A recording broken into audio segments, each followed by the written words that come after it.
नमस्कार मित्रों। BBS news power के न्याय मित्र भारत की बात में बात सिर्फ न्याय पर होगी। आप सबका स्वागत। इस्तकबाल। आरक्षण क्या है? आरक्षण क्यों जरूरी है? आरक्षण कब शुरू हुआ? आरक्षण देने की आवश्यकता क्यों पड़ी? इन सारे विषयों पर हम बात करेंगे और विस्तृत रूप से बात करेंगे। वो बातें जो आपको पता हैं और वो बातें जो बिल्कुल छूट गई उस पर भी हम चर्चा अवश्य करेंगे। इसलिए पूरी वीडियोस लास्ट तक देखना अनिवार्य है, क्योंकि आप न्याय मित्र भारत बनाना चाहते हैं। भारत में जाति और संप्रदाय एक ऐतिहासिक पृष्ठभूमि है। उस पृष्ठभूमि के आधार पर उसके शोषण और पोषण की जो कहानी थी पिछले तमाम गुलामी के वर्षों में, उस गुलामी से बाहर निकलने की संवैधानिक व्यवस्था का नाम संविधान है। न्याय मित्र भारत की बात में बात सिर्फ न्याय की है, तो बहस दोनों पहलुओं पर होना चाहिए कि न्याय क्या है और अन्याय क्या है। तभी नेचुरल जस्टिस को व्यवहारिक बनाया जा सकता।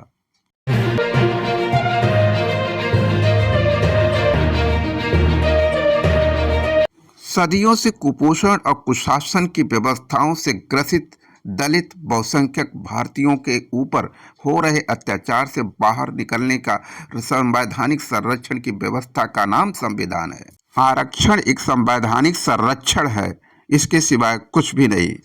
इसीलिए अन्याय और अत्याचार से कुपोषित और वंचित समाज को संरक्षित करने के लिए संरक्षण की व्यवस्था को आरक्षण के रूप में दलितों के लिए यानी अनुसूचित जाति अनुसूचित जनजाति के लिए 15% और 7.5% आरक्षण की व्यवस्था सुनिश्चित की गई।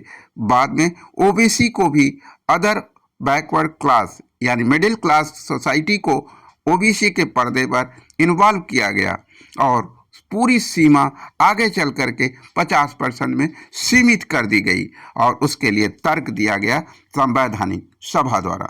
उच्चतम न्यायालय 50% के आरक्षण सीमा को सुनिश्चित करते हुए संविधान के समान अभिगम की गारंटी सुनिश्चित करने की अवधारणा को अपनाई। अधिगम की परिभाषा क्या है? निश्चित रूप से यह उसी समतामूलक समाज की स्थापना का एक हिस्सा है। परंतु ज्ञान की दो धारी तलवार या किसी शब्द के दो धारी अर्थ निश्चित रूप से किसी भी परिवार और समाज के लिए यदि बुद्धिजीवी व्यक्ति अनर्थ को व्यवहारिक बनाने पर आ गया तो निश्चित रूप से वो दो धारी तलवार असली विनाश का कारण बनती है। हालांकि राज्य कानूनों ने इस 50% की सीमा को पार कर लिया है और सर्वोच्च न्यायालय में इन पर मुकदमे चल रहे हैं। उदाहरण के लिए जाति आधारित आरक्षण भाग 69% और तमिलनाडु में इसकी करीब 87% जनसंख्या पर यह लागू होता है। अपनी मृत्यु से 2 वर्ष पहले ही 1920 में साहू जी महाराज ने नागपुर में अखिल भारतीय बहिष्कृत परिषद की बैठक में न सिर्फ हिस्सा लिया, उन्होंने एक दलित चाय बनवा कर भी पिया और इस तरह के मौके वो बार बार दलितों और अन्य पिछड़े वर्गों को देते रहे। जिस समाज में छुआछूत को धर्म और परंपरा माना जाता था, उस समाज में छत्रपति शिवाजी के वंशज का ऐसा करना नजरअंदाज नहीं किया जा सकता था। उस पर बहुत चर्चा होती थी। यही साहू जी महाराज भी चाहते थे कि चर्चा हो तभी जागरूकता होगी। 1920 में ही उन्होंने दलित छात्रों के लिए एक हॉस्टल का निर्माण का शिलान्यास किया था। 1982 में हंटर आयोग की नियुक्ति हुई। महात्मा ज्योतिराव फुले ने निःशुल्क एवं अनिवार्य शिक्षा के साथ सरकारी नौकरियों में सभी के लिए अनपरित आरक्षण या प्रतिनिधित्व की मांग किया। 1891 में तामड़कोर के सम्मानित रियासत में 1891 के आरंभ में सार्वजनिक सेवा में योग्य मूल निवासियों की अनदेखी करके विदेशियों को भर्ती करने के खिलाफ प्रदर्शन के साथ सरकारी नौकरियों में आरक्षण के लिए मांग की गई थी। सन 1901 महाराष्ट्र के सामंती रियासत कोल्हापुर में साहू जी महाराज द्वारा आरक्षण शुरू किया गया। सामंती बड़ौदा और मैसूर की रियासतों में आरक्षण पहले से लागू थे। अब आया सन 1908, जो बहुत ही महत्वपूर्ण पीरियड था। अंग्रेजों द्वारा बहुत सारी जातियों और समुदायों के पक्ष में प्रशासन में जिनका थोड़ा बहुत हिस्सा था के लिए आरक्षण के प्रावधान किए गए। अधिनियम 1909 में आरक्षण का प्रावधान किया गया। आया 1919, मोन्टागू चेम्सफोर्ड सुधारों को शुरू किया गया। 1919 में ही भारत सरकार अधिनियम 1919 में आरक्षण का प्रावधान सुनिश्चित हुआ। अब आया 1921। मद्रास प्रेसिडेंसी ने जातिगत सरकारी आज्ञा पत्र जारी किया, जिसमें गैर ब्राह्मणों के लिए 44%, ब्राह्मणों के लिए 16% आरक्षण की व्यवस्था और मुसलमानों के लिए 16%, भारतीय एंग्लो ईसाइयों के लिए 16% व अनुसूचित जनजाति के लिए 8% आरक्षण की व्यवस्था सुनिश्चित किया। 1935 में भारत सरकार अधिनियम 1935 में आरक्षण का प्रावधान बनाए रखा गया। 1942 B.R. अम्बेडकर ने अनुसूचित जातियों की उन्नति के समर्थन के लिए अखिल भारतीय दलित वर्ग महासंघ की स्थापना की। उन्होंने सरकारी सेवाओं एवं शिक्षा के क्षेत्रों में अनुसूचित जातियों के लिए आरक्षण की मांग रखी। सन 1946 में भारत में कैबिनेट मिशन अन्य कई सिफारिशों के साथ आनुपातिक प्रतिनिधित्व का प्रस्ताव दिया। 15 अगस्त 1947 को भारत आज़ाद ही हो गया। आ गया 1947 के आज़ाद भारत की एक नए संविधान की रचना का। डॉक्टर अंबेडकर को संविधान भारती के लिए मसौदा समिति का अध्यक्ष नियुक्त किया गया।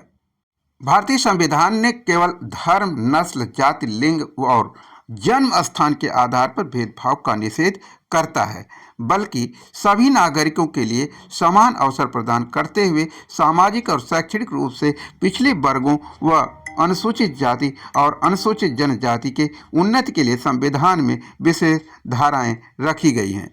10 सालों के लिए उनके राजनीतिक प्रतिनिधित्व को सुनिश्चित करने के लिए अनुसूचित जातियों और जनजातियों के लिए अलग से निर्वाचन क्षेत्र आवंटित किए गए और हर 10 साल बाद इसे संविधान संशोधन के जरिए बढ़ा दिया जाता। अब आ गया गणतंत्र दिवस मनाने का।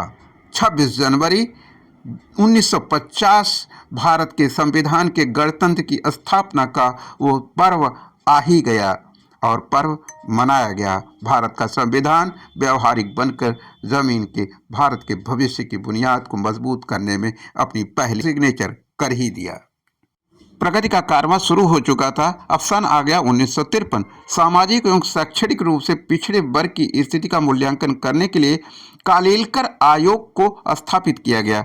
जहां तक अनुसूचित जातियों और अनुसूचित जनजातियों का संबंध है, रिपोर्ट को स्वीकार कर लिया गया, मगर ओबीसी यानी अन्य पिछड़ा वर्ग के लिए की गई सिफारिशों की मांग अस्वीकार कर दी गई। अब आया सन 1956, जिसमें अनुसूचित जातियों के लिए जो अनुसूचियां थी उसमें संशोधन किया गया। 1976 में भी अनुसूचियों में संशोधन का कार्य जारी रहा। अब आया 1979, राजनैतिक क्रांति का एक नया पर्व। सामाजिक एवं शैक्षणिक रूप से पिछड़े की स्थिति का मूल्यांकन करने के लिए मंडल आयोग की स्थापना किया गया। आयोग के पास उपजाति जो अन्य पिछड़ा वर्ग ओबीसी कहलाती है का कोई सटीक आंकड़ा नहीं था। ओबीसी को 52% की आबादी का मूल्यांकन करने के लिए सन 1930 की जनगणना के आंकड़ों का इस्तेमाल करते हुए पिछड़े वर्ग के रूप में 1257 समुदायों का वर्गीकरण किया गया। 1980 में आयोग ने एक रिपोर्ट पेश की और मौजूदा कोटा में बदलाव करते हुए 22% से 49.5% वृद्धि करने की सिफारिश की। 2006 के अनुसार पिछड़ी जातियों की सूची में जातियों की संख्या 3743 तक पहुंच गई, जो मंडल आयोग द्वारा तैयार समुदाय सूची में 60% की वृद्धि है। राजनीतिक क्रांति का एक नया पर्व आया। 1990 में मंडल आयोग की सिफारिशें विश्वनाथ प्रताप सिंह द्वारा सरकारी नौकरियों में लागू किया गया। छात्र संगठनों ने राष्ट्रव्यापी प्रदर्शन शुरू किया। दिल्ली विश्वविद्यालय के छात्र राजीव गोस्वामी ने आत्मदाह की कोशिश की। कई छात्रों ने इसका अनुसरण किया। 1991 में नरसिम्हा राव सरकार ने अलग से अगड़ी जातियों में गरीबों के लिए 10% आरक्षण की शुरुआत कर दी। 1992 में इंदिरा साहनी मामले में सर्वोच्च न्यायालय ने उपजाति के लिए आरक्षण को सही ठहराया। आया सन 1995 में संसद ने 77वें यानी 77 संविधान संशोधन द्वारा अनुसूचित जाति और अनुसूचित जनजाति की पदोन्नति आरक्षण का समर्थन करते हुए अनुच्छेद 16(4)(a) जोड़ा। बाद में आगे भी 85वें संशोधन द्वारा इसमें अनुवर्ती वरिष्ठता को भी शामिल किया गया, जो ज्येष्ठता का नियम पर आधारित होगा। आ गया सन 1998। केंद्र सरकार ने विभिन्न सामाजिक समुदायों की आर्थिक और शैक्षिक स्थिति का मूल्यांकन करने के लिए पहली बार राष्ट्रव्यापी सर्वेक्षण किया। राष्ट्रीय नमूना सर्वेक्षण का आंकड़ा 32% है। जनगणना के आंकड़ों के साथ समझौतावादी पक्षपातपूर्ण राजनीति के कारण अन्य पिछड़े वर्ग की सटीक संख्या को लेकर भारत में काफी बहस चलती रहती है। आमतौर पर इसे आकार में बड़े होने का अनुमान लगाया गया है, लेकिन यह या तो मंडल आयोग द्वारा या राष्ट्रीय नमूना सर्वेक्षण द्वारा दिए गए आंकड़े से कम है। मंडल आयोग ने आंकड़े में जोड़ तोड़ करने की आलोचना किया है। राष्ट्रीय सर्वेक्षण ने संकेत दिया कि बहुत सारे क्षेत्रों में ओबीसी की स्थिति की तुलना अग्रणी जातियों से की जा सकती है। आरक्षण की बात पुरुषों के प्रयासों के गर्भ से ही निकलती तो निश्चित रूप से 12 जनवरी आदरणीय शरद जी का निर्वाण दिवस जो एक मंडल योद्धा थे, एक सच्ची श्रद्धांजलि तो बनती है। अब आ गया 12 अगस्त 2005। उच्चतम न्यायालय ने पीए ईमानदार और अन्य बनाम महाराष्ट्र राज्य व और अन्य के मामले में 12 अगस्त 2005 को 7 जजों द्वारा सर्वसम्मत से फैसला सुनाते हुए घोषित किया कि राज्य पेशेवर कॉलेजों समेत सहायता प्राप्त कॉलेजों में अपनी आरक्षण नीति को अल्पसंख्यक और गैर अल्पसंख्यक पर नहीं थोप सकता है। अब 2005 में निजी संरक्षण संस्थानों में पिछड़े वर्गों और अनुसूचित जनजाति तथा जनजाति के लिए आरक्षण को सुनिश्चित करने के लिए 93वां 93 संवैधानिक संशोधन लाया गया।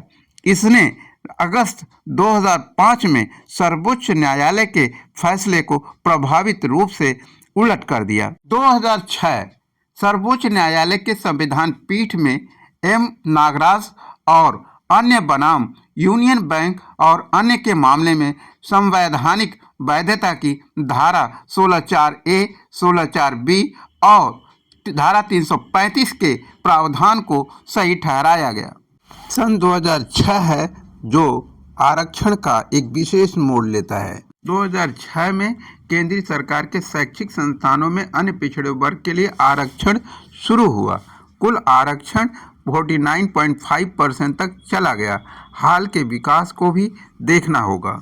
ऐसा होते ही कुछ लोगों को अच्छा नहीं लगा और 2007 केंद्रीय सरकार के शैक्षिक संस्थानों में ओबीसी आरक्षण पर सर्वोच्च न्यायालय ने स्थगन आदेश जारी कर दिया।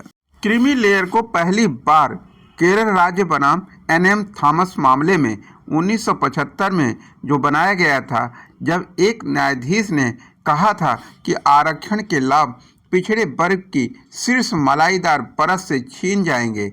इस प्रकार कमजोरों में सबसे कमजोर और पूरे केक का उपभोग करने के लिए भाग्यशाली परतों को छोड़कर, जब इतने कॉम्प्लिकेटेड विचार एक जज के होंगे तो निश्चित रूप से आरक्षण की भागीदारी मिलना एक कठिन रास्ता है। सन 1992 में इंद्र सवनी बनाम भारतीय संघ के फैसले ने राज्य की शक्तियों की सीमा निर्धारित की। इसने 50% कोटा की छत को बरकरार रखा, सामाजिक पिछड़ापन की अवधारणा पर जोर दिया और पिछड़ेपन का पता लगाने के लिए 11 सांकेतिक निर्धारित किए गए। इस फैसले ने गुणात्मक बहिष्कार की अवधारणा भी स्थापित की, जैसे कि क्रीमी लेयर। क्रीमी लेयर केवल ओबीसी पर लागू होती है। मलाईदार परत मानदंड 1993 में 1 लाख रुपए पेश किया गया था। क्रीमी लेयर की मलाईदार सीमा जो 1 लाख थी, 2004 में 2.5 लाख कर दी गई और 2008 में 4.5 लाख और 2013 में आकर के 6 लाख कर दी गई। 26 सितंबर 2018 को सुप्रीम कोर्ट के 5 न्यायाधीश संविधान खंडपीठ ने फैसला सुनाया कि क्रीमी लेयर बहिष्करण सिद्धांत अनुसूचित जाति, अनुसूचित जनजाति, एसटी को बढ़ाया जा सकता है। 2 वंचित समुदायों के बीच अभिजात वर्ग आरक्षण को अस्वीकार करने के लिए विश्व पोषित शिक्षण संस्थानों में कुल आरक्षित सीटें 22.5, जिसमें से अनुसूचित के लिए 15%, अनुसूचित जनजाति के 7.5%, कुल मिला के 22.5% और 27% आरक्षण ओबीसी वर्ग के लिए। और ये सब मिला करके 49.5% पूरा आरक्षण हो जाए। अखिल भारतीय आयुर्विज्ञान संस्थान AIIMS में सीटें 14% अनुसूचित जाति के लिए, 8% अनुसूचित जनजाति के लिए, और इनकी अर्हता 50% अंक प्राप्ति तक है। जाति समर्थक आरक्षण के पैरोकारों के अनुसार प्रबंधन कोटा सबसे विवादास्पद कोटा है। प्रमुख शिक्षाविदों द्वारा भी इसकी गंभीर आलोचना की गई है, क्योंकि जाति, नस्ल और धर्म पर ध्यान दिए बिना आर्थिक स्थिति के आधार पर यह कोटा है, जिसके पास भी पैसा हो वह अपने लिए सीट खरीद सकता है। इसमें निजी महाविद्यालय प्रबंधन की अपनी कसौटी के आधार पर तय किए गए विद्यार्थियों के लिए 15% सीट आरक्षित कर सकते हैं। ऐसी कसौटियों में महाविद्यालयों की अपनी प्रवेश परीक्षा या कानूनी तौर पर 10+2 के न्यूनतम प्रतिशत शामिल है। तमिलनाडु सरकार ने मुसलमानों और ईसाइयों के लिए प्रत्येक के लिए 3.5% सीटें आवंटित, यानी कुल मिला के 7%, जिससे कि ओबीसी के 30% में 7% की कमी कर दी गई, यानी 23% अब ओबीसी आरक्षण बचा हुआ, क्योंकि मुसलमानों या ईसाइयों से संबंधित अन्य पिछड़े वर्ग को इससे हटा दिया गया है। सरकार की दलील है कि यह उपकोटा धार्मिक सुविधाओं के पिछड़ेपन पर आधारित है, न कि खुद धर्मों के आधार पर। आंध्र प्रदेश सरकार प्रशासन ने मुसलमानों को 4% आरक्षण देने के लिए एक कानून बनाया। इसे अदालत में चुनौती दी गई।